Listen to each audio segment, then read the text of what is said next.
ஜெயிலில் நிறைய பேர் இருக்கிறாங்க. அந்த ஜெயிலில் இருக்கிற நிறைய பேரை பார்த்து நம்ம என்ன நினைக்கிறோம்னா, கண்டிப்பா இவங்க தப்பு பண்ணியிருப்பாங்க, தப்பு பண்ணாமலா அரெஸ்ட் பண்றாங்க, தப்பு பண்ணாமலா இவங்களை ஜெயிலில் அடைச்சிருக்காங்க. அந்த மாதிரி நம்ம ஜெயிலில் இருக்கிற எல்லாரையும் தவறானவர்களாய் நினைப்போம். அவர்கள் தவறு செய்யலைன்னா எப்படி இந்த இடத்துல வந்திருப்பாங்கன்னு நம்ம நினைப்போம். ஆனா ஒன்று, ஜெயிலில் இருக்கிற எல்லாரும் தவறு செய்தவர்கள் அல்ல.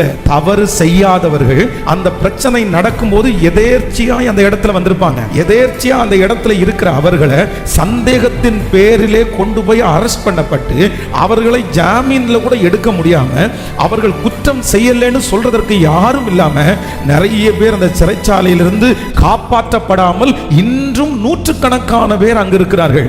ஆனால் நான் நம்புகிறேன், அப்படிப்பட்ட பிரச்சனையிலே, அப்படிப்பட்ட சிக்கலிலே நிறைய இடத்திலே நாம் இருக்க வேண்டியது. ஆனால் கர்த்தர் அந்த இடத்திலிருந்து நம்மை கிருபையாய் காப்பாற்றி இருக்கிறார்.